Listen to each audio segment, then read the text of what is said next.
৯ সচিবের চুক্তিভিত্তিক নিয়োগ বাতিল।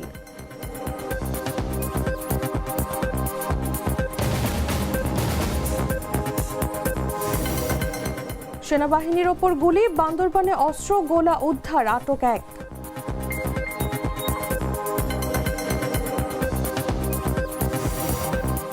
চট্টগ্রামে গ্যাস বিস্ফোরণ, ঢাকায় আনার পথে নারীর মৃত্যু, পরিবারের অন্য ৮ জনের অবস্থাও আশঙ্কাজনক। যুক্তরাষ্ট্রের রেকর্ড পরিমাণ তুষারপাত, ৫,০০০-এর বেশি ফ্লাইট বাতিল।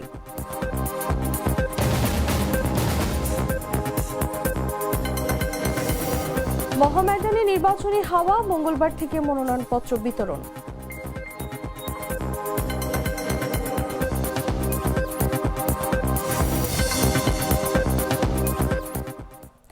দর্শক, এতক্ষণ শুনছিলেন সংবাদ শিরোনাম। আমন্ত্রণ বেলা ১১টার সংবাদে, সাথে আছে আমি Taslima Tithi. Treat chocolate, treat moment, sweet moment. চলে যাচ্ছি পুরো খবরে। চুক্তিভিত্তিক নিয়োগ পাওয়া নয়, সিনিয়র সচিব ও সচিবের অবশিষ্ট মেয়াদ বাতিল করা হয়েছে। এ বিষয়ে সোমবার জনপ্রশাসন মন্ত্রণালয় থেকে প্রজ্ঞাপন জারি করা হয়। চুক্তিভিত্তিক নিয়োগ বাতিল করা সিনিয়র সচিবদের মধ্যে রয়েছেন পরিকল্পনা কমিশনের সদস্য মোহাম্মদ মোখলেসুর রহমান ও এম এ আকমল হোসেন আজাদ, মহিলা ও শিশু বিষয়ক মন্ত্রণালয়ের সিনিয়র সচিব মমতাজ আহমেদ, জাতীয় পরিকল্পনা ও উন্নয়ন একাডেমির মহাপরিচালক সিদ্দিক জুবায়ের এবং ভূমি আপিল বোর্ডের চেয়ারম্যান মোহাম্মদ ইউসুফ। বিশ্বব্যাংকের বিকল্প নির্বাহী পরিচালক শরীফা খানের চুক্তিভিত্তিক নিয়োগও বাতিল করা হয়েছে। সর্বশেষ তিনি অর্থনৈতিক সম্পর্ক বিভাগের সিনিয়র সচিব হিসেবে দায়িত্ব পালন করেছেন। এর আগে সোমবার ধর্ম বিষয়ক মন্ত্রণালয়, মাধ্যমিক ও উচ্চশিক্ষা বিভাগ এবং প্রধানমন্ত্রীর কার্যালয়ের সচিবকে সরিয়ে জনপ্রশাসন মন্ত্রণালয় থেকে প্রজ্ঞাপন জারি করা হয়। ত্রয়োদশ জাতীয় সংসদ নির্বাচনে ২/৩ আসনে জয়লাভ করে গত ১৭ ফেব্রুয়ারি সরকার গঠন করে বিএনপি। এরপর প্রশাসনের বিভিন্ন ক্ষেত্রে পরিবর্তন আনা হচ্ছে।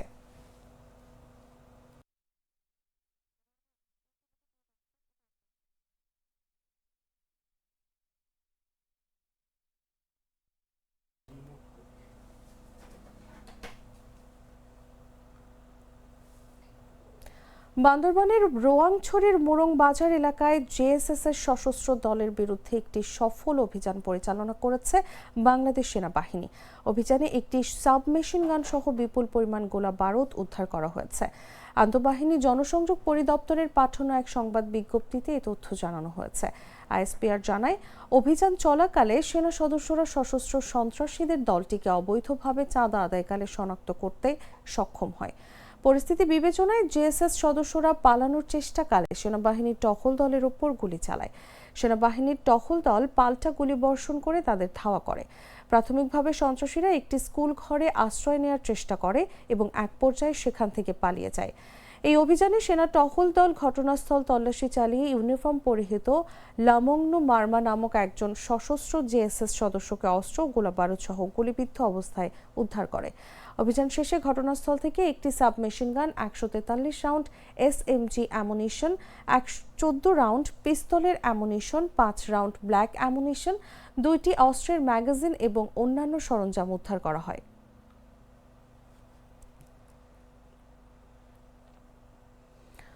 চট্টগ্রামের হালি শহরের একটি বাসায় জমে থাকা গ্যাস বিস্ফোরণে দগ্ধদের উন্নত চিকিৎসার জন্য ঢাকায় আনার পথে নূরজাহান আক্তার রানী নামের এক নারী মারা গেছেন।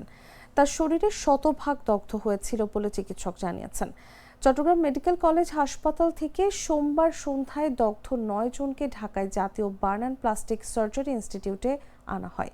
সেখানে রানীকে মৃত ঘোষণা করেন চিকিৎসক। ওই নারীর স্বামী, সন্তান সহ পরিবারের আরও ৮ জন বর্তমানে জাতীয় বার্নে চিকিৎসাধীন।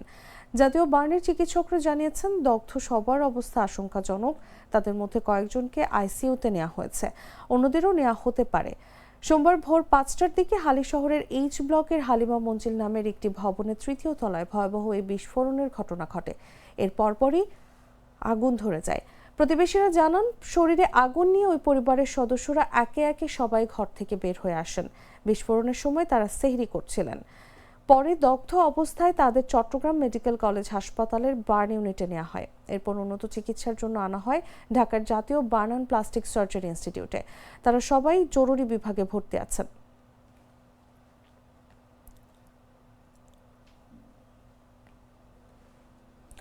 সাবেক অ্যাটর্নি জেনারেল মোহাম্মদ আসাদুজ্জামানকে আইনমন্ত্রী হিসেবে দায়িত্ব দেওয়ার খুশিতে ঝিনাইদহের দুস্থদের মাঝে ইফতার বিতরণ ও দোয়া মাহফিল অনুষ্ঠিত হয়েছে। ঝিনাইদহ নাগরিক সমাজের ব্যানারে ইফতার বিতরণ ও দোয়া মাহফিলের আয়োজন করেন জেলা বিএনপির সিনিয়র যুগ্ম সাধারণ সম্পাদক আব্দুল মজিদ বিশ্বাস। সোমবার জেলা শহরের পায়রা চত্বর ও আরাবপুর মোড়ে 5 শতাধিক দুস্থ ও অসহায় মানুষের মাঝে এসব ইফতার বিতরণ করা হয়। ইফতার বিতরণ শেষে শহীদ রাষ্ট্রপতি জিয়াউর রহমান, সাবেক প্রধানমন্ত্রী বেগম খালেদা জিয়া ও আরাফাত রহমান কোকোর রুহের মাগফিরাত কামনায় বিশেষ দোয়া অনুষ্ঠিত হয়। এ সময় প্রধানমন্ত্রী তারেক রহমানের সার্বিক মঙ্গল কামনায় দোয়া করেন উপস্থিত নেতাকর্মীরা।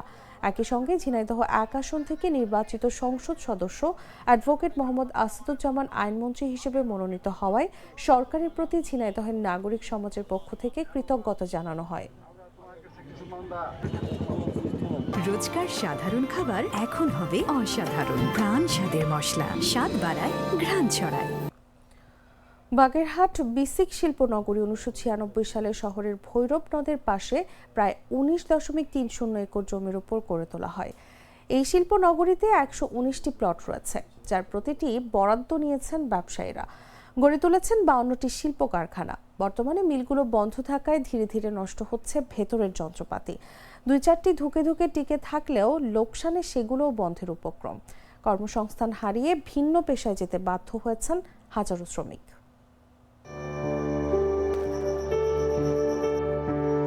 অলস পড়ে আছে ভারী ভারী যন্ত্র। দীর্ঘদিন ব্যবহার না করায় ধরেছে মরিচা, বন্ধ তেল উৎপাদন। এই চিত্র বাগেরহাট বিসিক শিল্প নগরীতে অবস্থিত বিভিন্ন নারিকেল তেল উৎপাদন কারখানায়। 2 দশক আগে যে বিসিক শিল্পনগরী ছিল কর্মব্যস্ততায় মুখর, দম ফেলার ফুরসত পেতেন না শ্রমিকরা, সেখানে আজ শুনশান নীরবতা। 40টির বেশি মিলের মধ্যে বর্তমানে 2-4টি ধুকে ধুকে টিকে থাকলেও লোকসানে সেগুলো বন্ধের উপক্রম।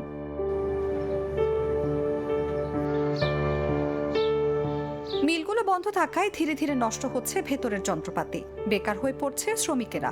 তাছাড়া শিল্পনগরীতে নেই কোনো নিরাপত্তা বেষ্টনী। শিল্প মালিক ও শ্রমিকেরা ভুগছে নিরাপত্তাহীনতায়। কর্মসংস্থান হারিয়ে ভিন্ন পেশায় যেতে বাধ্য হয়েছেন হাজারো শ্রমিক। ওই দেখা যায় 2 মাস পর 3 মাস পর কয়টা নারকেল আসে, সেইগুলো আমরা ভাঙাই এবং একাই। আগে মিল ছিল, লোক ছিল অন্তত 10 জন 15 জন 20 জন করে লোক ছিল এটা একটা মিলে।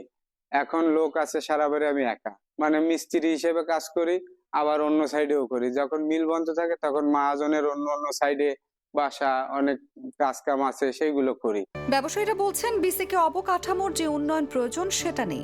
সরকার নজরদারিতে না রাখলে বিসিক শিল্পনগরী হুমকির মুখে পড়বে। এটা অনেকবার আবেদন করা হয়েছে, কিছুদিন আগে নাকি স্যাংশনও হয়েছে কিছু টাকা, তারও কোনো কাজ দেখতেছি না। এটা বিসিক কর্তৃপক্ষের দায়িত্ব, এখন তারা কবে করবে সেটা তাদের ব্যাপার। যদিও দ্রুত সমস্যা সমাধানের আশ্বাস বিসিক শিল্পনগরীর কর্মকর্তার। সুপেয় পানির যে সংকট রয়েছে সেই ব্যাপারে ঊর্ধ্বতন কর্তৃপক্ষের সঙ্গে কথা হয়েছে বলেও জানান তিনি।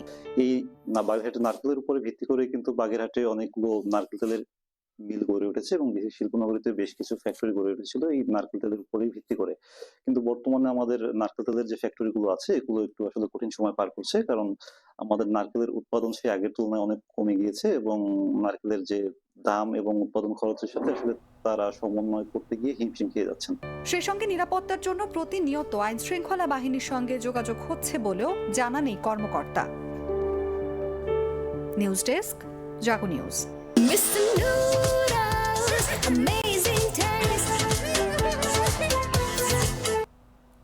জানাবো আন্তর্জাতিক সংবাদ।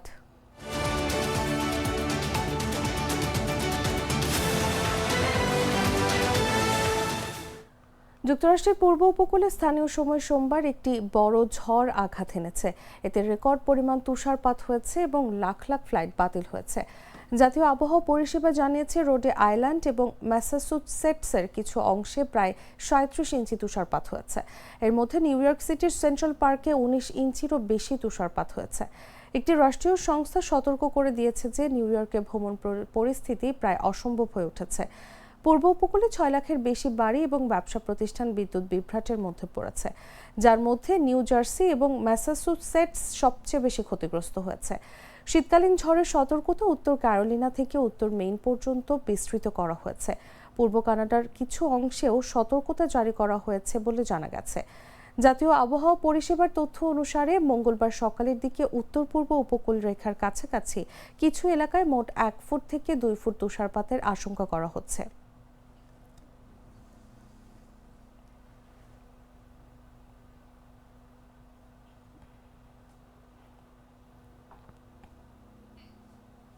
সংবাদ শেষ করব খেলার খবর জানিয়ে।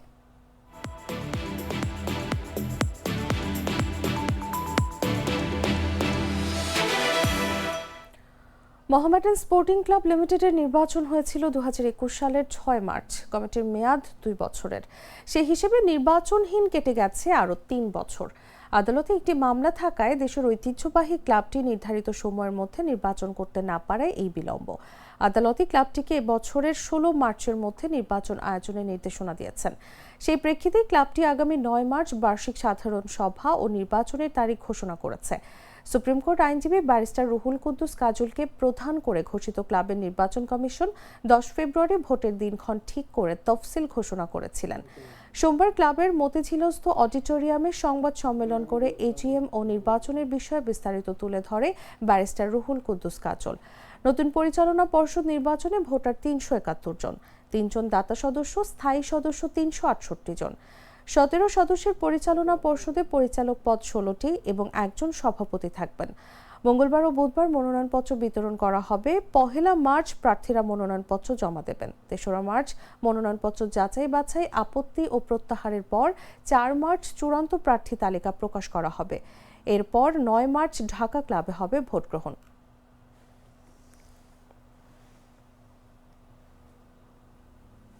দর্শক, সংবাদ শেষ করার আগে শিরোনামগুলো জানিয়ে দিচ্ছি আরও একবার।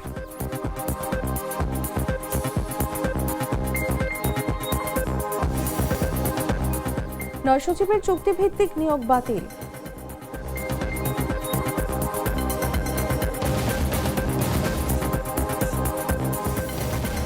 সেনাবাহিনীর ওপর গুলি, বান্দরবানে অস্ত্র গোলা উদ্ধার, আটক 1।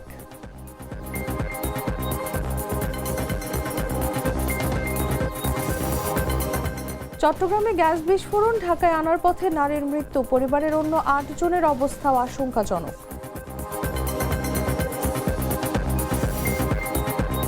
যুক্তরাষ্ট্রের রেকর্ড পরিমাণ তুষারপাত, 5000-এর বেশি ফ্লাইট বাতিল।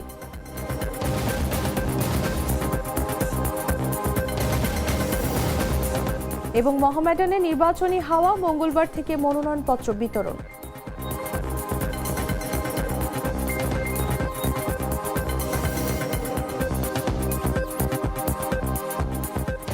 দর্শক, এই ছিল এখনকার মতো। এরপর দেখবেন দুপুর 1টা নিউজ। প্রতি মুহূর্তে সর্বশেষ খবর জানতে ভিজিট করুন jagonews24.com। ফলো করুন আমাদের ভেরিফাইড ফেসবুক পেজ এবং সাবস্ক্রাইব করুন জাগো নিউজের ইউটিউব চ্যানেল। ধন্যবাদ সবাইকে।